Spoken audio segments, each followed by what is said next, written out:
à tous. Nous avons aujourd'hui avec nous pour cette table ronde consacrée au retour de la NRF 2019 des invités qui ne sont pas tout à fait ceux qui sont annoncés sur la brochure, puisque Hugues Mély, malheureusement, a été immobilisé sur le tarmac à Lille pour cause de neige intense.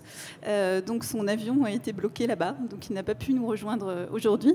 Donc je dirais talentueux et flexible. Nous avons avec nous Mathieu Solé, qui a pu sauter dans un TGV depuis Paris, donc pour Niji. Donc Mathieu, vous êtes consultant en stratégie digitale chez Niji. Donc en 2 mots, est-ce que vous pouvez nous décrire ce qu'est Niji ? Oui, bien sûr. Merci déjà pour ce commentaire très flatteur. Niji, c'est une société de conseil en innovation dans le sens où on accompagne nos clients de l'idée à l'implémentation de leurs solutions digitales, et cela à travers un département conseil, un département design et un département technologie. Merci Mathieu. Alors, enthousiaste, nous avons Raphaël Catan. Raphaël, vous êtes partenaire et sales directeur chez Talenco. Alors, en 2 mots. Alors, bonjour à tous et merci beaucoup. Donc effectivement, Talenco, on aide les entreprises à accélérer leur transformation sur l'aspect humain. Donc mode de travail, design organisationnel, culture managériale, pour être sûr de réussir sa transformation, c'est un volet capital. Merci. Et puis, vieux routard, mais pas si vieux, Aymeric Fossé, donc vous êtes responsable commercial Grand Ouest chez Delaware France. Oui. Donc Delaware en 2 mots, si c'est possible. Alors, en 2 mots, c'est 3. On est dans 3 métiers, donc le retail, le food et l'auto, et on intègre des grands systèmes que sont SAP, Microsoft notamment, à la fois sur la partie ERP, BI et digital, en très bref. Voilà. Merci. Et puis alors, audacieuse, puisque je ne me suis même pas présentée à vous tout de suite. Donc moi, je suis Anne Launois, je suis professeure associée à Audencia Business School et directrice d'un master en stratégie marketing digital. Alors, je suis ravie, messieurs, de vous avoir ici aujourd'hui, et je pense que vous l'êtes tous comme moi, parce que je n'ai pas eu la chance d'aller assister à ce Big Retail Show qui a lieu à New York chaque année, et donc ce grand rendez-vous du retail auquel vous avez tous les 3 eu l'occasion de participer. Donc merci Mathieu d'être là pour votre président. Je crois que vous étiez avec lui à cette occasion. C'est ça, oui. Alors peut-être Aymeric, en 2 mots, est-ce que vous pourriez nous décrire exactement ce qu'est le NRF, puisque vous en avez vécu déjà 6 éditions, je crois. Exactement. Donc 2 mots, ça va être dur encore une fois. Mais le NRF, donc c'est pas ce qu'on mettait avant, c'est pas le New Retail Forum, c'est pas ça. Le NRF, déjà, est-ce qu'il y en a certains d'entre vous qui ont été ? Non, personne ? Ok. Est-ce qu'il y a des retailers parmi vous ? Ouais, super. Bon, on va essayer de vous donner envie d'y aller. Donc, le NRF, c'est une association des retailers américains. Donc, c'est le National Retail Federation, qui se réunit grosso modo depuis un peu plus d'1 siècle. Et il se réunit tous les ans à New York, à peu près à la même année, au Javits Center. Voilà. Donc, c'est pas très loin de Times Square. C'est un endroit qui est pas désagréable, ma foi. Et ça réunit à peu près plus de 38 000 personnes, donc c'est assez gros, et c'est surtout international. Donc ce qui est assez intéressant, c'est que, bon, évidemment, il y a beaucoup de personnes des US, mais il y a aussi beaucoup de Français, ce qu'on a constaté, beaucoup de Brésiliens, voilà. Et donc le NRF, c'est évidemment un grand salon, mais c'est aussi beaucoup de conférences. Donc on y reviendra dessus tout à l'heure. Il y a beaucoup de conférences très intéressantes avec beaucoup de contenu. Et c'est aussi, et on y reviendra, un store tour. Donc voilà, les retailers vont aussi là-bas pour s'inspirer des stores, des nouveaux stores. On reparlera de Nike tout à l'heure pour les années qui suivent et voilà, et ainsi faire des parcours dans New York.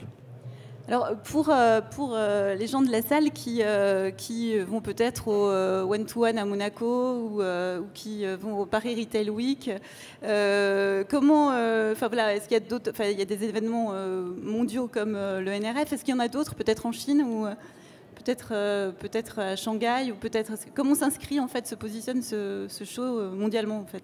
Oui, là-dessus, je dirais que le NRF, pour moi, c'est le deuxième show mondial actuellement en termes de retail, de ce qu'on peut voir. Ce serait assez intéressant d'aller à celui de Shanghai, justement, qui, on s'aperçoit en regardant les stands au NRF et en allant en conférence et en regardant ce qui se fait, que la Chine et l'Asie en général sont vraiment en avance en termes de retail. Et je pense que c'est eux vraiment les premiers qui montrent la voie et l'innovation, notamment dans ce que le président d'Alibaba, Jack Ma, a pu appeler le New Retail. Je crois que même Shanghai, c'est pratiquement un grand retail show à ciel ouvert, en fait. Ouais. Vous avez parlé des délégations françaises qui sont sur place. Oui. Qui sont les entreprises représentées là-bas? Alors, donc concrètement, sur les retailers, on a toutes les grandes enseignes françaises, enfin quasiment toutes. Moi, j'ai la chance d'avoir beaucoup de clients là-dedans. Donc, on a des gens du monde du sport, on a des gens du monde du jouet, on a des gens du monde de la mode. Voilà, ils se reconnaîtront. Et ensuite, on a aussi ce qu'on disait en préparant, la French Tech qui est là-bas, donc avec pas mal de startups innovantes et qui sont aussi bien représentées. C'est vraiment un moment de rencontre, donc tous les décideurs des plus grandes enseignes françaises sont là-bas, beaucoup de prestataires, et c'est des moments, enfin c'est une semaine où on prend le temps de se rencontrer, de discuter, parler prospectives, parler technologies qu'on a envie d'implanter, partager, là où le reste de l'année, hélas, on n'a pas le temps, et ces patrons-là qui y sont n'ont pas le temps, et par contre on prend le temps à New York sur des échanges informels, à l'extérieur du salon, le soir, etc., d'échanger sur ces points-là. Du coup, je vais rebondir par rapport à ce que vous dites sur l'extérieur du salon.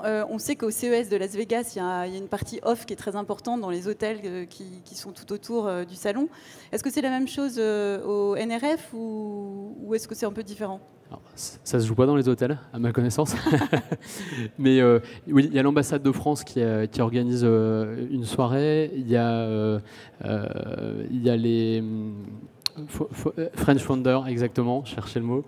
Voilà, et donc voilà, il y a quelques soirées, il y a Microsoft qui organise ses grandes soirées, il y a Salesforce aussi, enfin voilà, tous les grands font leurs soirées, mais pas dans les hôtels. Voilà. Et par rapport, vous avez parlé du store tour tout à l'heure, en quoi ça consiste en fait? C'est organisé directement par le NRF ou... Le store tour, justement, j'ai mon autre collègue avec qui j'étais qui a participé, et c'est une visite organisée en 2-3 heures des principaux stores emblématiques de Manhattan, que ce soit Soho, que ce soit plus sur la 5e avenue, et c'est pour montrer un peu ce qui se fait en termes d'innovation et en termes de flagship là-bas.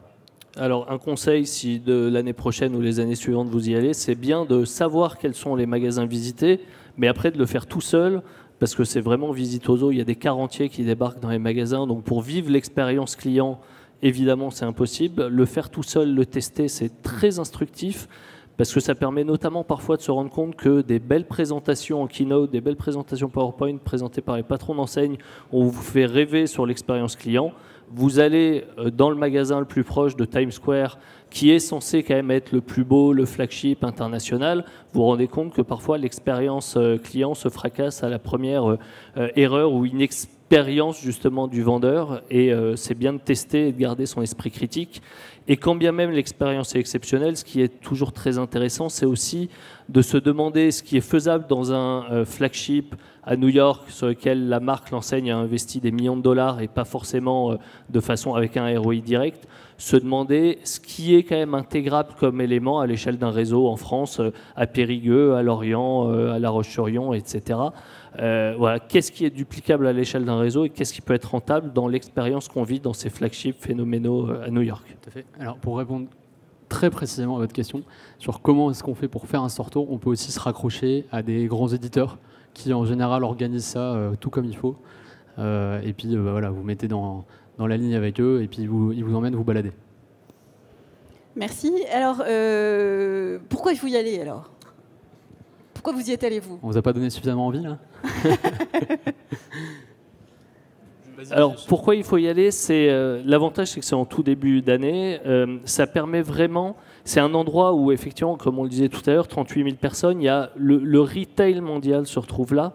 Et donc pour aller détecter les tendances de fond, aussi bien en termes de technologie que de transformation de l'expérience client, que de management, que de leadership, comment conduire la transformation des enseignes. On sent les tendances en avance de phase avec 3, 4, 5, 6 mois d'avance sur les discours généraux et ce qu'on entend en France. On sent vraiment les tendances en avance de phase. Donc ça permet de donner le là pour les années à venir. Ça permet pour des décideurs d'affiner les stratégies, de savoir ce qu'il faut accélérer, de savoir ce qu'il faut peut-être ralentir parce qu'il y a des technologies qui faisaient le buzz et finalement on se rend compte que la bulle a un peu explosé. Vraiment sentir le là pour l'année, les 2 ans à venir et ajuster ses stratégies. Il y a des conférences inspirantes aussi, des plénières inspirantes. Il y a de nombreuses plus qu'au conférences CES. Très inspirantes. Et justement, je rebondirai sur votre question de tout à l'heure. Pourquoi y aller pour avoir le grand bain d'idées, le grand bain de tendances, mais également pour savoir comment les gens implémentent ça concrètement dans leur business de tous les jours. Je pense notamment à une conférence organisée par Google Cloud, où ils ont ramené 4 grands clients à travers le monde, notamment avec le vice-président d'e-commerce de Carrefour, et qui expliquait concrètement OK, on a une technologie, on a une innovation, mais aujourd'hui, comment est-ce qu'on l'utilise, comment est-ce qu'on l'implémente, qu'est-ce que ça veut dire derrière, et comment est-ce qu'on fait du business avec ça.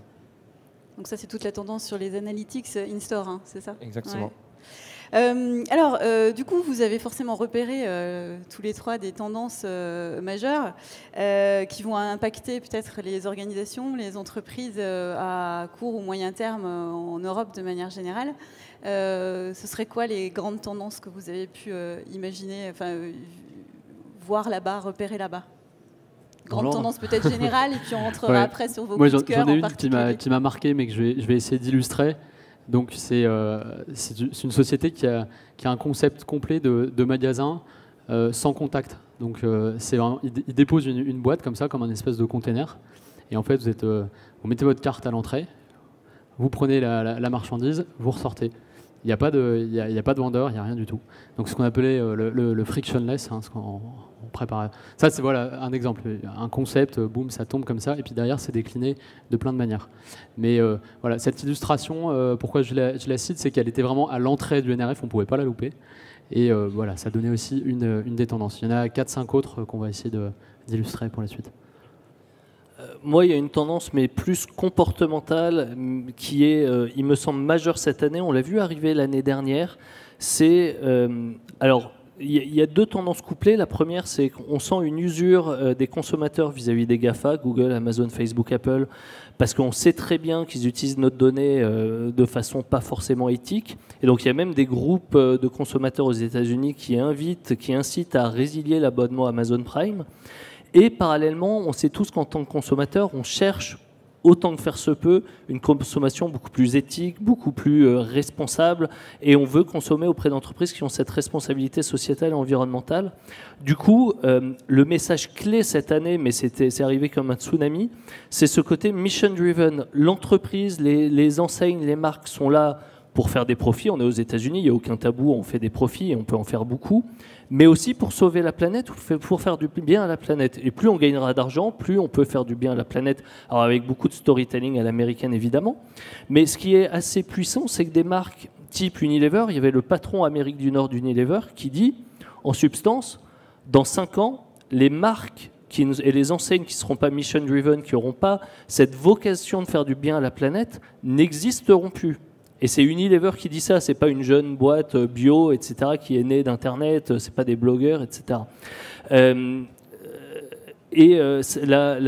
VP de Salesforce a enfoncé le clou en disant, effectivement, et Wall Street va être obligé de repenser ses métriques, c'est-à-dire qu'on ne pourra plus juger les entreprises que sur les métriques financiers, mais sur tout cet aspect sociétal et environnemental, c'est pas un effet de mode, tout le monde va devoir repenser ça. Et évidemment, il y a quand même ce côté pragmatique. Il y a le patron de Nike qui vous explique, et le patron d'Unilever qui vous explique que les marques qui ont une vraie mission authentique, sociétale et environnementale, de toute façon, performeront mieux financièrement et commercialement. Mais c'est une vraie opportunité. Pardon, je prends un tout petit peu de temps là-dessus. On parlait de transformation digitale. Il faut être exceptionnel en termes d'expérience utilisateur, et c'est toujours le cas, et quelque part, c'est le socle.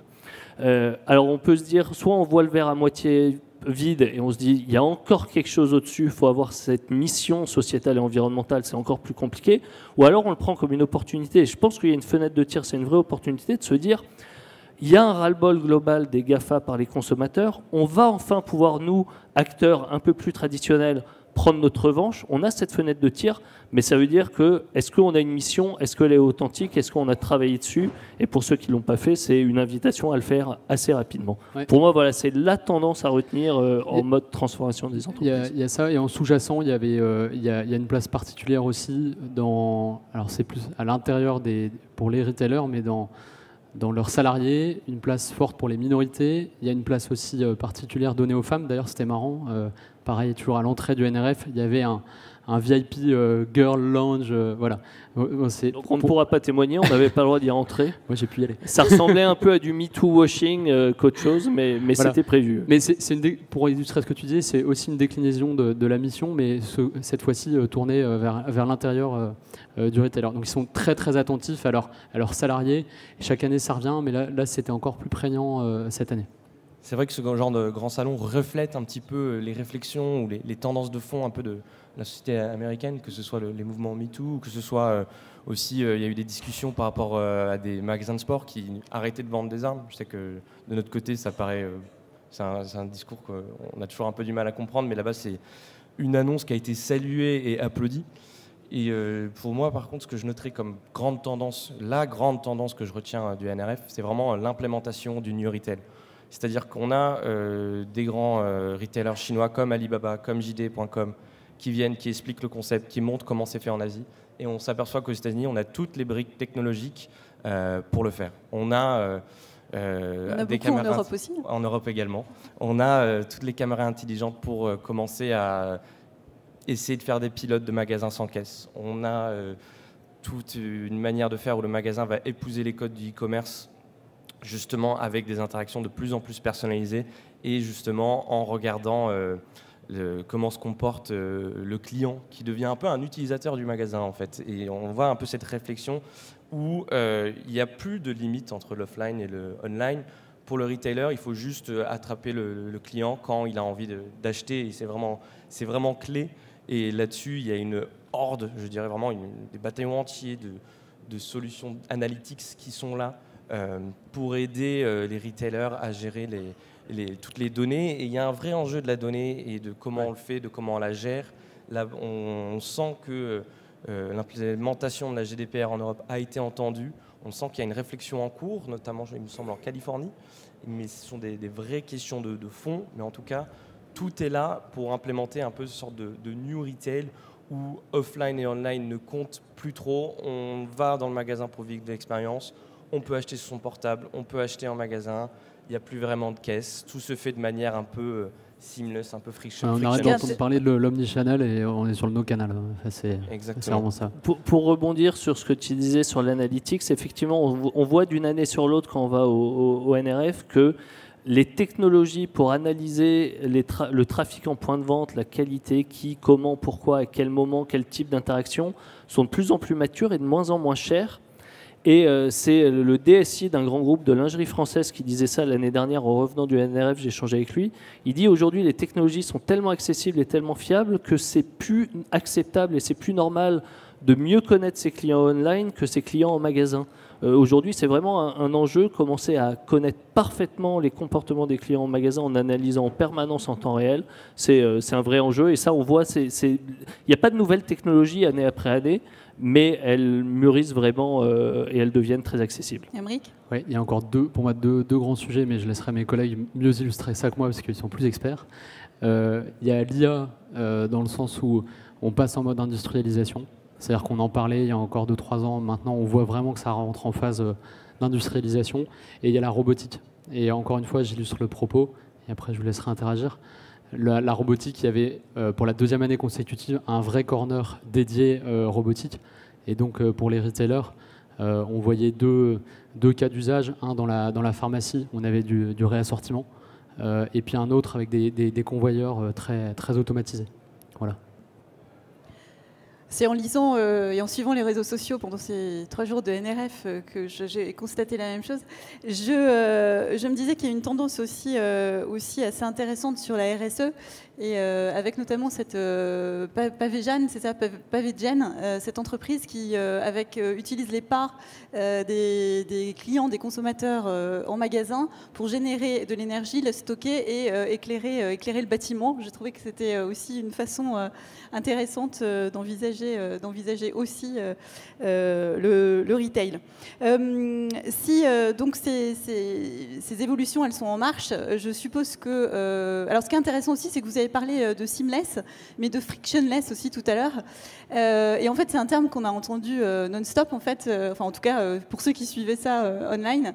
Et c'est vrai qu'on parle du sans friction et plus forcément du seamless. Ça, c'est aussi intéressant au NRF, c'est qu'on voit les wordings, et pour nous, professeurs aussi, c'est intéressant de voir ce qu'on peut communiquer et transmettre à nos étudiants qui soient up-to-date, et surtout qui parlent vraiment à l'évolution du retail. Est-ce que... Alors qui l'a sorti ce terme sur le NRF? Alors qui l'a sorti en premier, je ne saurais pas, mais on va aussi essayer de vulgariser effectivement. Mais ce qui est très intéressant, c'est de voir cette évolution sémantique. Il y a quelques années, tout le monde ne parlait au NRF que de Seamless Customer Journey, donc pour traduire en français, une expérience d'achat sans couture. Sous-entendu omnicanal, voilà, on passe d'un canal à l'autre, on ne se rend même pas compte qu'on passe d'un canal à l'autre. Et depuis l'année dernière, ce terme de seamless n'est quasiment plus utilisé. Tout le monde parle de frictionless, donc sans irritant. Et c'est vrai que quand on se met d'un point de vue utilisateur, on veut, en tant qu'acheteur, on veut du sans irritant. On s'en moque que ce soit sans couture, ça passe souvent par l'omnicanal, mais on veut du sans irritant. Donc l'évolution dans le vocabulaire, et encore une fois, ça, ce frictionless, ce sans irritant, ça devient quasiment un prérequis. Les technologies mûrissent pour apporter ce sans irritant, ça devient presque un prérequis. Si bien que cette année, on en a parlé beaucoup moins que l'année dernière, et on parlait de mission driven, quelle est votre mission, comment vous faites du bien à la planète, bref, j'en ai déjà parlé. Mais c'est très intéressant d'étudier cette évolution sémantique qui donne vraiment une bonne indication des tendances, au-delà des discours bien formatés et bien storytellés des patrons d'enseignes américains, où il faut être capable de creuser un peu derrière, parce que sinon tout va toujours bien dans le meilleur des mondes, évidemment. Le retail se portait plutôt pas mal, les chiffres étaient plutôt bons, donc je pense qu'il y avait une certaine euphorie là. Oui. Aux États-Unis, oui. Voilà. Oui. Ils se demandent comment ils vont passer de 3% de croissance à 2%, c'est compliqué. Est-ce que vous avez chacun des coups de cœur à nous partager sur ce que vous avez vu, vécu là-bas? Je pense que vous avez chacun préparé un petit coup de cœur. Alors on va commencer par Mathieu. Effectivement, des coups de cœur, il y en a eu pas mal. Il y a pas mal de belles sociétés, de belles startups, de belles idées, de belles choses concrètes même qui se font. Moi, j'en citerai une que je trouve assez intéressante parce qu'elle accompagne les retailers dans un switch de mentalité au niveau des clients. Où on s'aperçoit aujourd'hui où les clients vont vouloir revendre leurs habits et ça ne la gêne pas du tout d'acheter des habits de seconde main. Et ça s'appelle Rovi. Et ils font toute la chaîne logistique et toute l'analyse des données et ils permettent justement aux grandes marques de garder cette clientèle-là. C'est-à-dire que quand ça fait 2-3 ans que vous avez acheté une veste chez votre... je sais pas, une marque. Aux Galeries Lafayette, voilà, dans votre Galerie Lafayette préférée, vous recevez un mail et vous dites, écoutez, si vous l'avez toujours, est-ce que ça vous dit de la revendre et d'avoir 50% sur notre nouvelle collection?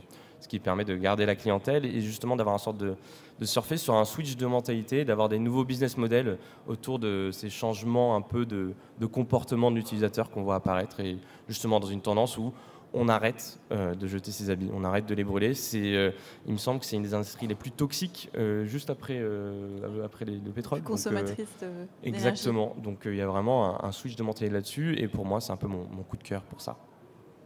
Merci Mathieu. Émeric ? Alors moi, c'est le côté un peu paillette, mais dans le store tour que j'évoquais tout à l'heure, donc c'est quand même ça reste une des grandes composantes du NRF. J'en ai fait une dizaine et c'est vrai qu'on l'a partagé tous ensemble. Le store de Nike reste pour moi voilà, un peu le point d'orgue dans le sens où bon, déjà ils ont mis énormément d'argent, ça c'est sûr. On est sur la 5e avenue et voilà, sur plusieurs étages avec vraiment une histoire. Enfin, on rentre dans un espèce de lab et bon, grosso modo on est dans l'ultra personnalisation de la basket. Mon collègue devait avoir ses baskets, mais vu le temps, il les a pas mis. Mais voilà, c'est une expérience. Voilà, une expérience et donc un coup de cœur. Moi, j'ai décidé de changer à la dernière minute, donc si tu veux parler après de Kuiper, tu pourras. Je vais parler un peu de leadership. Il n'y a pas de secret. Les enseignes qui sont reconnues unanimement aux États-Unis comme les plus avancées dans leur transformation sont souvent ceux qui ont les leaders les plus inspirants et qui font des keynotes assez bluffantes. Je vais en citer un, c'est Marvin Ellison, qui est le CEO de Lowe's, de l'équipement de la maison, qui a dit 3 choses en tant que leader. Il a dit 1, il faut avoir un appétit d'apprentissage en permanence pour être un bon leader. Il faut arrêter de penser que quand on est arrivé à la tête d'une boîte, on n'a plus rien à apprendre. Comment on nourrit sa curiosité en permanence.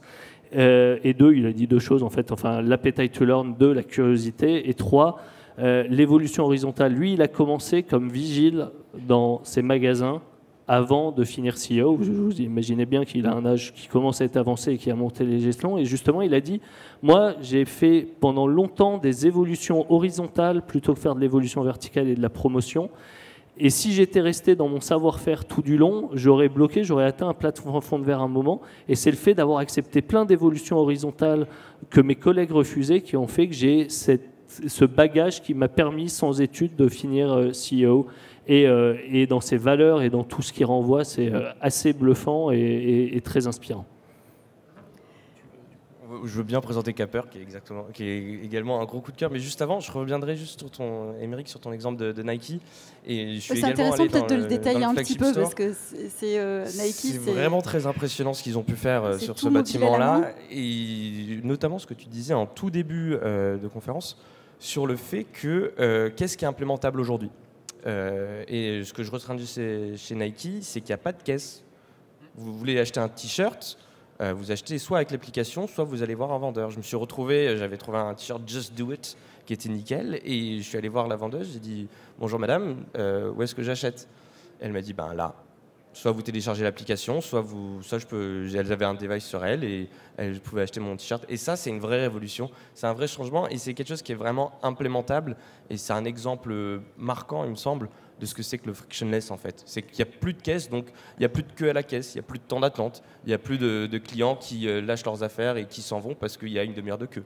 Il y a plein de sujets logistiques qui changent grâce à ça. C'est comme ça dans le nouvel Apple Store qui a ouvert sur les Champs-Élysées aujourd'hui. On paye directement via la tablette vendeur. Il y a une question que je voulais vous poser à propos de la commande vocale, parce que depuis la France, on a l'impression que c'est partout. Avec une entreprise française, je crois, Vivoca notamment, qui présentait son outil. Enfin, je ne sais pas si vous l'avez identifié. Est-ce que vous avez des éléments, parce que ça, pour le frictionless, on est au cœur du sujet. Alors c'est vachement intéressant, on ne voit pas du tout qu'on a préparé. C'était le grand absent, là où au CES tout le monde parlait de la voix et du vocal et des interfaces vocales. Au NRF c'est un peu le grand absent, et je pense que ce n'est pas innocent, c'est-à-dire que la voix et les interactions par la voix avec une interface vocale, ça tue le choix et la profusion du choix, parce que généralement l'intelligence artificielle derrière vous donne 1 ou 2 résultats, 1 ou 2 sélections. Et donc les retailers ne poussent vraiment pas. Là où l'année dernière, quand même, tout le monde en parlait en disant on va aller vers la voix, on se rend compte aujourd'hui, enfin aux États-Unis, il y a quand même 2/3 des foyers qui sont équipés d'Amazon Echo. Quasiment tous les foyers sont équipés d'interfaces vocales, et on se rend compte que le shopping sur les interfaces vocales ne prend pas. Et je vous assure que les retailers américains ne poussent pas à la roue parce qu'ils n'y ont pas d'intérêt. Et en faisant vivre des expériences, en améliorant les interfaces mobiles des sites web, etc., pour l'instant, on arrive à se passer de la voix. Et c'est assez intéressant que ce soit le grand absent, là où on en parle dans tous les autres secteurs d'activité. Dans le retail, c'est un peu le grand absent. Oui, c'est clair que là-dessus, on nous a quand même... Il y a eu 1 ou 2 conférences où on a martelé Vocal is the new digital, où il disait clairement c'est là où ça va aller en termes d'utilisation, la voix. Mais c'est vrai que c'était clairement un grand absent, là où la reconnaissance d'image par ordinateur et ce que l'ordinateur peut voir aujourd'hui à travers des caméras qui deviennent intelligentes était beaucoup plus présente d'un point de vue technologique. Alors Mathieu, si vous pouviez nous parler de Kuiper, ce serait pas mal, parce que c'est vrai qu'on a en tête le magasin Amazon Go qui a été lancé en septembre 2017 maintenant, avec des capteurs partout, des caméras partout qui scrutent tout. La Kuiper, c'est une alternative qui semble être assez intéressante. On va dire que Kuiper, c'est l'alternative beaucoup plus pragmatique qu'Amazon Go. Amazon Go a été bien clashé, je dirais, a été pas mal de gens se positionnent en alternative. Ils disent Amazon Go, c'est génial, c'est parfait, mais ça coûte beaucoup trop cher et c'est pas implémentable. Alors nous, on a une solution qui marche très bien avec 3 caméras et 2-3 vérifications derrière intelligentes. Là où Capper, en fait, c'est on prend le caddie et on le transforme en caisse, en fait. Et le caddie, vous prenez votre caisse automatique aujourd'hui, vous rajoutez une caméra et vous le mettez dans votre caddie. Et du coup, le consommateur, le client, quand il passe dans les rayons, il a son caddie, il a un écran devant lui, donc il sait un peu où sont les différentes choses qu'il veut acheter. On peut imaginer pas mal d'interactions et de choses intelligentes à mettre en place sur cet écran-là, d'ailleurs. Il passe dans les rayons, il prend sa boîte de céréales et il le met dans son caddie. Les caméras reconnaissent la boîte de céréales, ce qui permet également, le caddie pèse la boîte de céréales, donc valide, oui, effectivement, c'est une seule boîte de céréales. Donc on a double vérification, moins de fraude, et c'est vraiment une société qui est implémentable très rapidement parce que c'est pas plein de caméras de partout, c'est juste des caddies qui changent. Et ça, c'est vraiment top. Et les réfrigérateurs où on peut payer directement aussi. Bon, j'avais tellement d'innovations incroyables. Peut-être que l'on peut passer la parole à la salle si vous avez des questions, parce qu'il y a beaucoup de choses à raconter qu'on n'a pas forcément eu l'occasion de... Oui, une première question. Ah, c'est moi qui donne le micro. D'accord.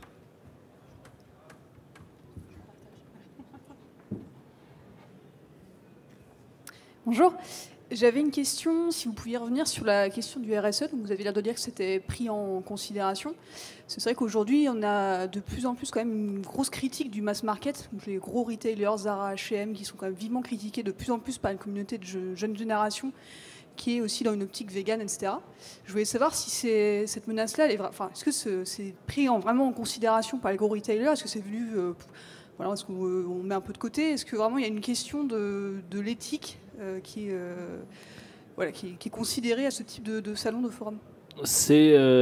Merci beaucoup pour la question. C'est largement pris en compte. Il y a 1 an ou 2, ce qu'on appelait la transformation digitale, donc améliorer l'UX client, les parcours clients, etc. C'était priorité numéro 1 sur la table des CODIR, et tout cet aspect responsabilité sociétale environnementale était largement en dessous. Là, les deux sont ex aequo. Et effectivement, pourquoi? Parce que ces marques-là mainstream sont challengées par ce qu'on appelle les DNVB, les Digital Native Vertical Brands, les blogueurs, influenceurs, etc., qui ont lancé des marques et qui maintenant ouvrent des magasins, et qui sont nés avec cet ADN-là d'être éco-responsables, etc. Enfin, chacun son positionnement. Et donc oui, toutes ces grandes marques le remettent au cœur de leur positionnement. Il faut savoir raconter une histoire dessus. C'est pas forcément simple quand c'est pas dans l'ADN originel. Donc c'est pas si simple que ça. Mais oui, c'est au cœur et on le voit. Aujourd'hui, vous regardez, vous allez chez H&M, le flagship à Paris. Vous avez même des détergents, ils vendent des produits pour entretenir vos vêtements totalement bio, etc. Des gammes qui n'existaient pas encore il y a 1 an, 2 ans dans ces magasins-là. Alors, tout l'enjeu, la difficulté, c'est de le faire avec authenticité. Et là-dessus, tous les patrons insistent bien là-dessus. C'est raconter, faire du greenwashing, raconter des choses, c'est très simple. Si c'est pas fait avec authenticité, on dupera pas le consommateur. Donc il faut prendre quelque chose dans son ADN, et Unilever expliquait bien ça en disant ok, Unilever aujourd'hui on a des marques très grand public, quand on fait du dentifrice Signal, raconter l'histoire, et en fait ils se sont plongés dans les retours aux sources en Angleterre d'Unilever au moment de la première révolution industrielle, où leur ADN c'était de réussir à être nickel dans l'hygiène et dans la production. En gros, c'était les premières marques qui apportaient une traçabilité, une hygiène irréprochable dans l'alimentation. Et donc, en se plongeant souvent dans son histoire, on est capable de trouver le fil conducteur qui permettra d'avoir quelque chose, un positionnement authentique. Tout le monde n'y arrivera pas, je pense, ça c'est clair. Mais les grandes marques s'en préoccupent plus que jamais. Une autre question dans la salle?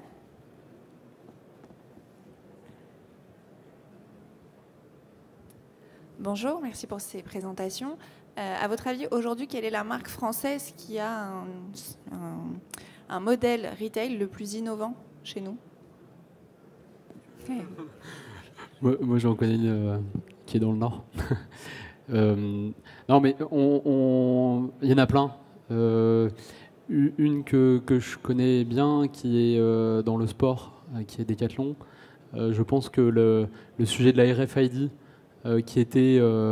qui en fait a tardé à arriver aux États-Unis et a été très rapidement implémenté par eux il y a déjà plusieurs années en arrière. Bon voilà, c'est un exemple, ils réfléchissent à plein de choses et je sais qu'eux ont une emphase particulière sur l'innovation, mais eux comme d'autres. Je ne pense pas qu'il y ait une enseigne cas d'école en France. J'espère que Michel-Édouard Leclerc n'est pas encore là, il ne va pas écouter, mais très souvent, les enseignes de la famille Mullier sont, dans chacun de leurs secteurs, souvent les plus avancées en transformation. Ce n'est pas toujours le cas, mais très souvent. Après, effectivement, il y a des choses à prendre un peu partout pour revenir à Leclerc. C'est eux qui sont en train de démocratiser à marche forcée ce qu'ils appellent le drive piéton, où effectivement, jusqu'à présent, au cœur des grandes villes, notamment Paris, l'offre pour acheter l'alimentaire, c'était du franc-prix ou du monoprix, donc accepter de payer 10 à 20% plus cher. Pourquoi ? Parce qu'en termes d'irritants, l'urbain centre-ville, il ne voulait pas aller en périphérie payer le prix de l'hyper. Mais quand Leclerc s'est dit c'est quand même dommage de ne pas réussir à capter cette clientèle de centre-ville, ils ont fait des études, ils se sont rendus compte que le positionnement, l'ADN de Leclerc plaisait aussi, je vais caricaturer volontairement, aux bobos urbains. Mais l'irritant d'aller en périphérie était trop grand. Et en changeant de concept, en étant capable d'implanter des magasins de 30 mètres carrés sur lesquels le drive en périphérie vient livrer 3-4 fois par jour cet entrepôt déporté et donc les clients viennent à pied, on se rend compte que ça fait fureur et le premier drive piéton qui a été créé à Lille il y a 1 an maintenant par Leclerc, il y a 1 an et demi, 30 mètres carrés, 1 500 000 euros de chiffre d'affaires par an. Je pense que ça fait rêver en chiffre d'affaires au mètre carré, ça fait rêver beaucoup de retailers. Donc même des business models qui ont l'air d'être en fin de vie, tant qu'on comprend quel est l'ADN et on tient ferme sur l'ADN, mais on fait évoluer la délivrance et l'expérience utilisateur, on peut se transformer de façon assez radicale. Je ne sais pas si ça répond à votre question. Oui, merci. Question. Bonjour. Vous parliez en début de session de l'usure des consommateurs par rapport aux GAFAM. Je suis assez sceptique de quel consommateur vous parlez, du consommateur américain ou français, et qu'est-ce qui vous fait dire ça ? Est-ce que c'est des chiffres ? Est-ce que c'est une perception ? Est-ce que c'est un ressenti ? Merci de la question. Non, tu voulais répondre ? Je peux répondre juste après toi. Ok. Vas-y. Là, on parlait des consommateurs américains. Il y a un vrai, effectivement, quand on commence à regarder, il y a une tendance aux États-Unis qui est d'en avoir marre de l'hégémonie et du manque d'éthique des GAFA. On a bien vu ce qui s'est passé l'année dernière avec Facebook, avec le scandale Cambridge Analytica, qui a eu des échos aussi énormes aux États-Unis, très très forts aux États-Unis. Le côté hégémonique d'Amazon commence à agacer. Maintenant, c'est une tendance. Ça va s'exprimer évidemment beaucoup plus chez les CSP plus urbains en premier, qui ont un pouvoir d'achat un peu plus fort et donc qui ne vont pas rechercher le prix en premier, mais qui vont chercher d'abord le sens.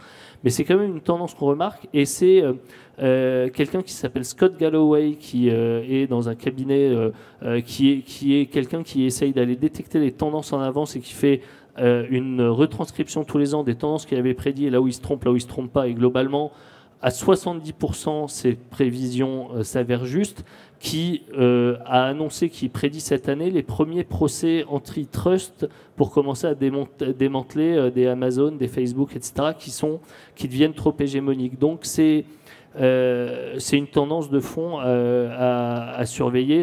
Après, effectivement, de toute façon, le prix restera le critère numéro 1 et l'UX le critère numéro 2. Donc tant que les retailers français, en termes de parcours utilisateur, sont beaucoup moins bons qu'Amazon, on ne détrônera pas Amazon. Il y a vraiment la brique de base qui est l'UX, mais une fois que tout le monde est à peu près au même niveau, oui, on pourra faire la différence par l'éthique, etc.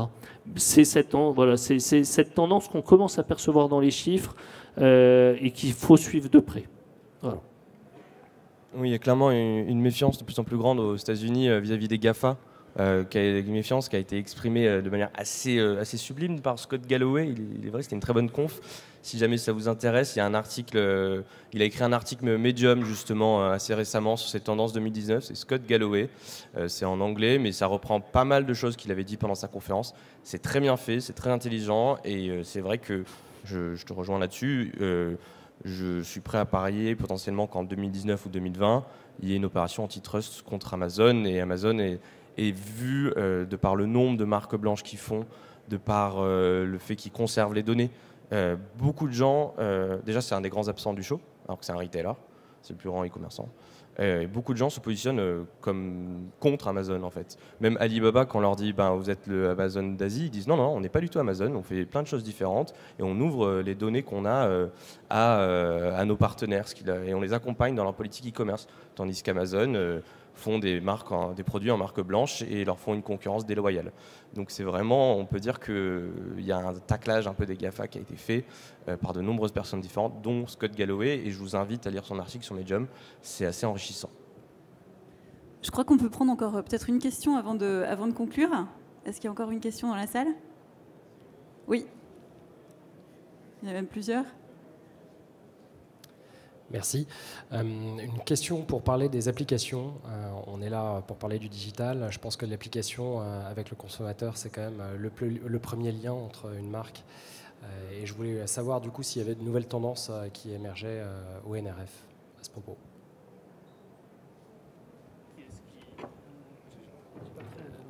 Alors, a priori, il faudrait que vous posiez la question un peu plus fort. Tout le monde n'a pas... Pardon. Je vais reposer la question, effectivement. Je posais la question de quelles étaient les tendances sur les applications mobiles, ou en tout cas des consommateurs, par rapport aux grands retailers. Alors, la question est vachement intéressante. Il n'y a pas un concept store ou un magasin aux États-Unis, ou en tout cas à New York, dans ce qu'on fait au moment du NRF, qui n'invite pas les consommateurs à télécharger l'appli dès l'entrée dans le point de vente pour essayer de faire énormément d'interactions. Et c'est là où il y a des cas d'usage. Il y a effectivement la capacité de payer sans contact, sans même passer par le vendeur, parce qu'on est enregistré directement dans l'appli. On va pouvoir avoir des coupe-fils virtuels par les applications. On va pouvoir télécharger des contenus additionnels, etc., etc. Bref, tout est fait pour vous inciter à télécharger les applications.